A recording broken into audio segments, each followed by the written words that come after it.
Real estate is about freedom, choice freedom, time freedom, and money freedom, and the impact you can make with that freedom. But it doesn't come without cost. Your freedom takes work. That's why Neil Timmins brings together the tools you need to build your real estate legacy, from tips and tricks to interviews with industry titans. It's all here in one place. Real Grit. Let's get to it. What if I told you can make 20 times the return of a single family fix and flip on your next big deal? Well, it's actually possible. It's possible inside the world of commercial real estate. Say, I'm inviting you to this free challenge. It starts August 15th. It's totally free. It's a 5-day challenge where I'm going to take you and deep dive into the world of commercial real estate, more specifically, capital multiplier properties, what that is, how we identify them.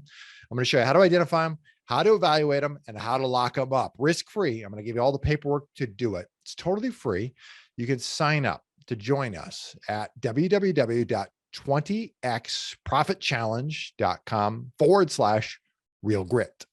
That's www.20xprofitchallenge.com/real grit. And I'll see you in the challenge. Coming right up, I've got Brent Bowers. We're talking land. The land shark is here himself, Brent Bowers, and we're going to be talking about how to flip land, how he got into land, the experiences he had that were bumpy along the way in single families, and ultimately what led him to land, and how he's built a cash flow machine inside of land. Coming up right now, Brent Bowers. I've got Brent Bowers here with me. I'm excited to have him here today. Brent, how are you? I'm good. I wasn't expecting it so quick. You caught me off guard. I was still on mute. Well, that's how excited I am, because I'm excited to jump into this. You've got quite a story in terms of what you've gone through and the success you're having today and how you share that with other folks. So I'm excited to chat with you. But let's do this. Take me back to the beginning. We all got into the real estate business, investing world somehow, some way. What was your entry point to the business? Yeah, absolutely. And I'm excited too. I've been trying to get on Real Grit for, I don't know, 6 months now. So you finally had me on. So thanks for having me. Calendars to connect here for the two of us. Oh man. So how did it get started? I believe that was the question. 2007, I decided I was going to enter the real estate business and got my real estate license, and I'm set up for success. And it took me 3 times to pass that freaking test. And I really didn't care about the real estate license. I just wanted to be a real estate investor, bought that first rental property, and then ultimately I quit. I was a big quitter in 2009, threw in the towel. I saw people quitting all around me. I didn't have the grit back then that I do now. And it was built over the years, but I threw in the towel for something easier, which I thought was going to be the military, because I wanted to go back to school, reset my life, and couple combat deployments later, and wife leaves me. I'm broke after deployment because I had to fix up that rental property that got trashed. It's like all these things just kept happening. And I was just really getting this terrible mindset, becoming a terrible soldier, and didn't want to be there anymore. And the Army saw something in me, and they pulled me out of my second combat deployment in 2013, sent me to college to be a Army officer, and ultimately reset my life and got back bought the house next to the college, was house hacking, and bought another rental, was just really getting back into the groove of things, attracted my beautiful wife now, Emily. We got married, started having babies, and history was repeating itself. I'm preparing for combat deployment number 3, training for months at a time, not home. Now there's a baby in the mix, and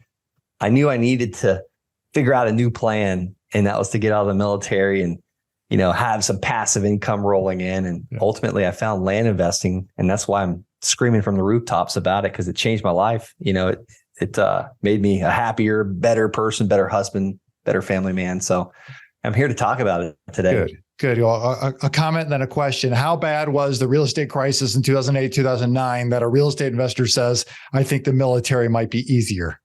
I mean, I'll tell incredible. You, I moved in with my in-laws. I ended up having to, so I went from a business owner, had a lawn business in Okeechobee, Florida, a real estate license, a rental property, and was, to calling my landlord and saying, hey, I can't afford rent this month. Had to move in with my in-laws, 900 square foot house. And I was like paying credit cards with credit cards. And it's just like, I went from making all this money with my own business to like nothing. And I didn't want to get out of bed in the morning. And ultimately that was my problem because I needed to get out of bed to go to work. And it's like, you start walking down that path but it was great for some people. A lot of people made a freaking fortune in 2008, 2009. I just didn't. I quit. Yeah. Yeah. All right. So we fast forward a bit. You stumble into land. Tell me about that first piece of land. I mean, how did you even get into land? Yeah. I think it's one of those unique assets that, you and I know a lot of people in it, but I think the average person doesn't even think about land. The average investor, it's just you think about, let me go buy that single family house, or let me do what somebody else in my family, my circle has done. And for most people, land is not it. You're so right, Neil, because I had met Tom Kroll in 2015. Yeah, great. Listening to the Wholesaling Inc. podcast, which now I'm a Wholesaling Inc. coach. I'm one of the hosts over there on that podcast. Yeah. But I was listening to this crazy lunatic, and he's a good friend of ours. That's why I'm talking about him. So I bought his course on wholesaling, but I was also preparing for that third deployment. So I was trying to ramp up this course, and I'm spending all this money on mail to mail houses because that's where these people are having success. And if Johnny can do it, I can do it. But I was haphazardly doing it, and I was still searching for answers like a rabid dog. Like I was starved dog, because ultimately I had my 3-year plan was to get the heck out of the military and create life on my terms from now on. I was a changed person. I got that grit. I got the real grit. Yeah. So I heard about I heard this podcast. I don't even know how I came across it, but he was flipping land and doubling his money overnight. And I was like, that is not possible. No way is that possible. So I took the postcard that I was using. We call it the Tribe postcard. And if anybody wants that, they can go to thelandsharks.com/postcard. I bought millions of dollars worth of land with that postcard. But I took that exact postcard that Tom Kroll gave me through the Wholesaling Inc. course, and I mailed it to the tax delinquent list. And it was 687 tax delinquent records. And I thought it was a tax delinquent list. It was actually county held tax lien list. So I was screwed up there. I was wrong there. This was land that no one was even paying the back taxes on because it was inefficient, not accessible, no ingress, egress, landlocked, blah, blah, blah, not big enough to build on. So when these people got this postcard saying I would buy their land, right, and they were like blowing my phone up. So what did that first piece of land look like? It was a retired CPA. And he's like, Brent, you can have the land, $285, it's yours. I come to find out later, that was just the back tax amount. And he took that money and just paid those back taxes. He didn't care about getting that money for the land. Yep. And I didn't know what it was worth. I had no clue what I was doing. I mean, like I was just figuring out houses at the time. Sure. And I called a real estate agent next to the land after I went and looked at it, still didn't know what I was doing. And I was like, what's the blowout price? Like, what can you sell this for? I want the get it done now price, because $285 in 2016 for me was a stretch. Yeah. I'm sad to say it. As a second lieutenant in the United States Army, I couldn't afford $285. I had credit card debt from all those mailers that I'd sent for houses that didn't work. Sure. So the realtor goes, I'd maybe $10,000. And I was like, holy cow. I immediately felt like the smartest person in the vehicle. Sure. And it was just me and my wife. She's usually the smarter one anyways. So I'm telling my wife what just happened because we're leaving this land, and she says it's worth $10,000. The realtor calls me back, and I was like, hello. She's like, what if I buy it from you? I was like, what are you offering? She said, I'll give you $5,000 for it. And I was like, done. Send me the purchase agreement. So I called my seller and I said, hey, can I pay you Tuesday? Because the realtor's going to buy it on Wednesday. Yep. So I paid him Tuesday, got my $5,000, and just kept doing them and doing them and doing them. And the second one was seller financing deal. I seller financed it. That's the one that changed my life, really. Yeah. So talk to me about that. A lot of people think, you can hit a home run just like you did. And, 5,000 is kind of the tip of the iceberg. Obviously they get a lot bigger. You probably got a number of stories like that, but a lot of people get in this business for, they want cash flow. They want to be able to live a life on their terms. They want passive. They don't want to have to go and crank some piece of real estate out, whether it be a house or a piece of land, every day, just to get the cash in order to live. And you got to show up every day to do this. And you have figured out a way and how to get some cash flow off these things. Yeah. And that's the name of the game. Every one I do, I look at how long can I get this thing to pay me? And the longest one so far is 30 years. Obviously, I haven't gotten 30 years of payments, but I do 30-year mortgages now on my land, because here's what's really cool. The banks have it figured out. They know, or basically they know that Americans think, how much is it going to cost me each month? They don't look at what the total purchase, like what the total payment is. On a $200,000 mortgage at 6% interest, over 30 years, someone's going to pay back $430,000. That's not really 6% interest. That's only 6% of the $200,000 each month is what you're paying. Right. So I'm doing that with my land deal. So that second land deal, I didn't know all this. Yep. I thought it was so worthless.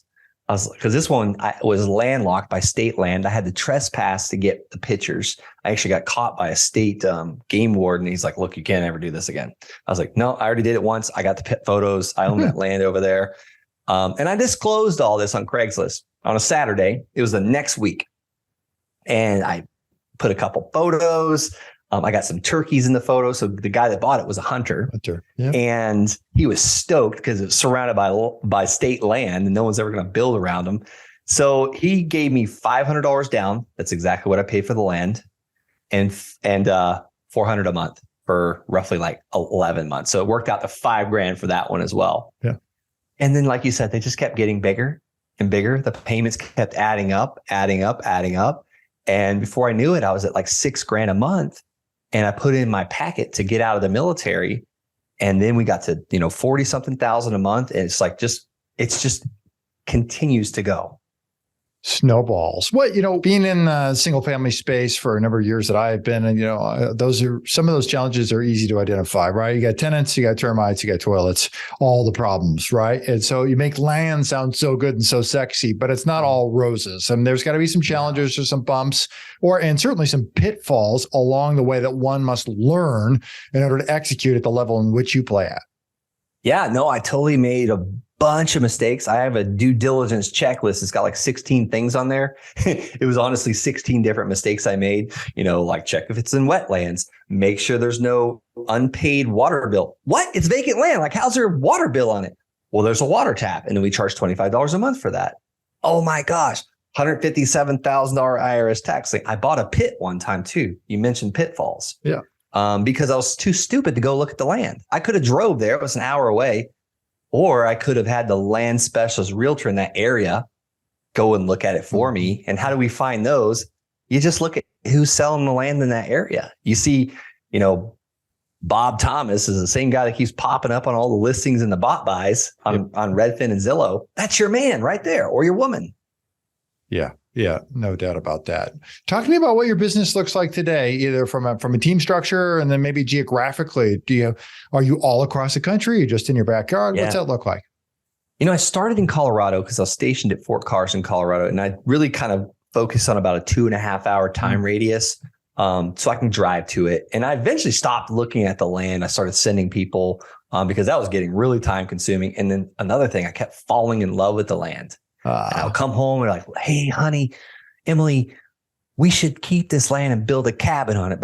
And like one day she was like, how many cabins do we need? And I was like, oh, you're right. So we keep some of it throughout the country. We have probably about 1,000 acres all over the country. But started in Colorado, then moved to Florida because my dad's in Florida. And now I live in Florida because it's really nice to have grandparents close by when you have three kids. So got my dad doing it, and we still invest together on land deals. And then people started sending us leads in like Pennsylvania and Indiana. And we bought 122 parcels in Arizona from another investor that couldn't buy all 300 himself. So it kept expanding and expanding. And when people start finding out you're the land person, they'll just send you deals. Yeah. It's nuts. That's incredible. What's your team look like today? Oh man, you won't believe this, Neil. So I have an executive assistant that I actually hired from one of my students. He was the CEO of a hospital in Colorado Springs and he quit. So his assistant needed the job and she's incredible. So she's kind of the one that tracks all of our notes and makes sure people are caught up, and she gets them to pay off early a lot of times too. And then I have my one acquisition manager. And then we ended up hiring an in-house accountant. And it doesn't sound as cool as what I just made it sound. She's retired.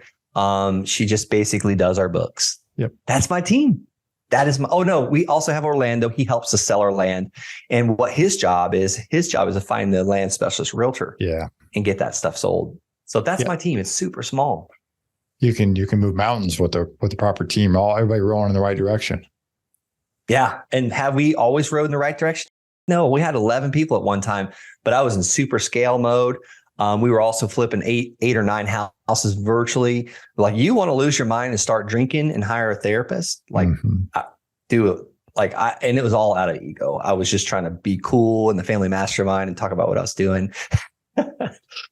So through that experience, what did you learn most about yourself? What I learned most about myself is, stop moving the goalpost. I didn't get in this business to get rich. I got in this business to get out of the military, to be a better husband, to be a better father, to have time to, eat breakfast in the morning and dinner at night and go on vacations more often. But what I did was it's called Parkinson's Law.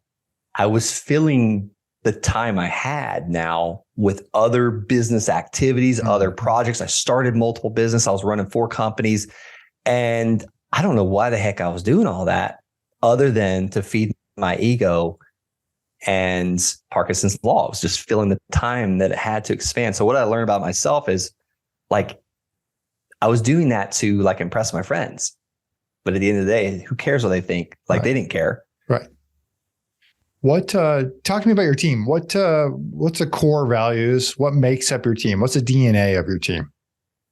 At the end of the day, it's not about what's always profitable for us. It's about what's right for the community, not right for the customer. The customer's not always right, but it's about what's right for, mankind. And obviously, I have my Christian faith. I'm a Christ follower, and we have to be kind to others. And ultimately, the whole team thinks the same way. We're all rowing in the same direction with that DNA.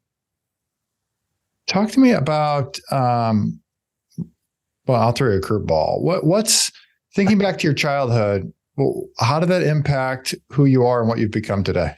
Oh man, here we go. All right. So, one of my childhood memories, my parents were such hard workers. Both my parents worked full-time jobs, and I never saw my dad miss a day of work in his life. Every morning, I remember him, he'd get up and it'd still be dark and he'd be putting his boots on. He always had the same smell to him. He worked with steel, and steel has this very specific smell. Yes. And especially when you come home, like, I love that smell still today because I think of my hardworking father. Yeah. But here's the thing. It's like, they just had enough. It was as long as we could pay our bills. And that's how they've operated their entire life. And, I remember being so embarrassed when my dad would come pick us up from daycare. Like, we'd be on a good day, we'd be the last kid picked up because my friends couldn't see the junky car coming. They could hear it from like blocks away. Yeah. But it was also fun to ride in that car because we dropped beer cans out of the floorboard. Like, we'd have to pick up the mat and then just drop it right out of the car because there was no, like, the floor had rotted out. Yeah. So that's one of my memories. And it's like, I want to do things a little differently. Like, be able to help my parents, have, like, give the life to my children that I wasn't able to have, but I worked for it. So ultimately, I had a great childhood. It taught me, grit and how to work for things. When you want something, you go out and find a way to afford it. When you look forward to the rest of 2023, where are you going? What's it look like for you? Yeah. So right now we're doing less deals, more profitable deals where the upside is all in our favor, and just obviously still building up that passive income and doing a couple flip deals per month. Actually, not even a couple per month, probably one per month, couple per quarter. So really we're kind of just, I don't want to say coasting, because when you start coasting in business, you die, but it's really just keeping that pump primed. Almost like if you see that old farm pump, you just kind of keep priming it. We're taking half the month of March off and half the month of July off. So we're just taking time to enjoy life, slow down a little bit. That's incredible. Well, a number of the reasons why you got into this and what your goals were from the first place. Yeah. And we're learning to put our vacations on our calendar and schedule work around that. Like, oh, and by the way, we're going to be out in Tampa in March. So I guess I'm taking like 3/4 of the month of March off. So it's going to be good. I'll see you here in a few weeks. It's going to be great. Tell me, you coach and train or educate others in this business, and then you have a podcast. I guess tell me about both of those. Yeah. So I'm a Wholesaling Inc. land coach. We got the Land Sharks community. I teach people how to buy and sell land. I teach them how to build businesses that will basically build a financial fortress around them and their families that nothing will ever get through.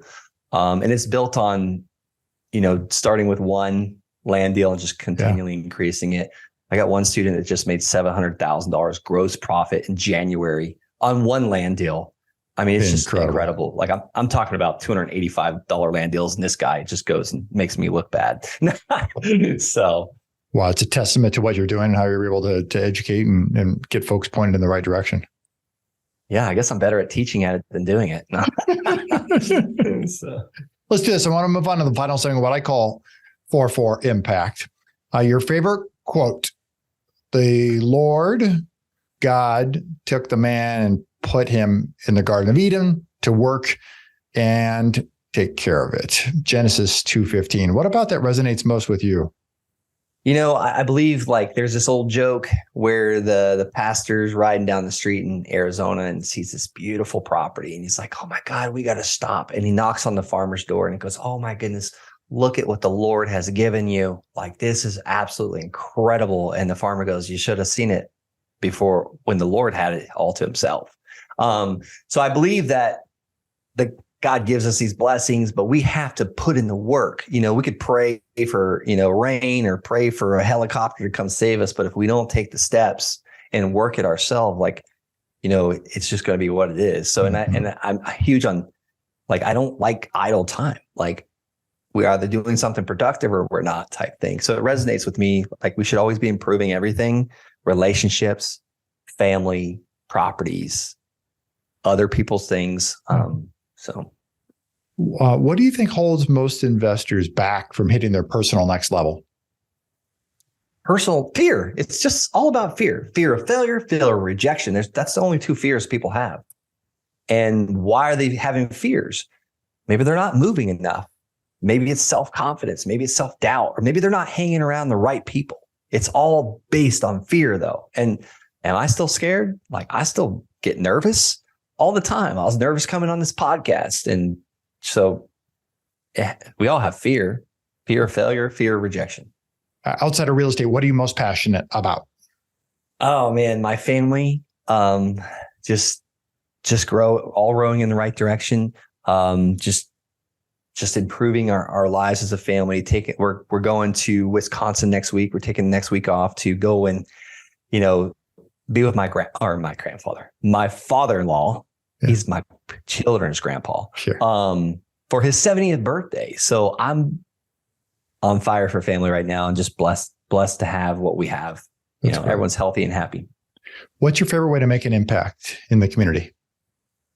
We just talked about it right before we got on. I'm teaching people how to change their lives. So this guy, I was just, I'll just give you his name, Chris Meeks. I was just looking at his Facebook. I don't scroll Facebook ever, but there's always something that catches my eye, and Facebook spends billions of dollars to do that.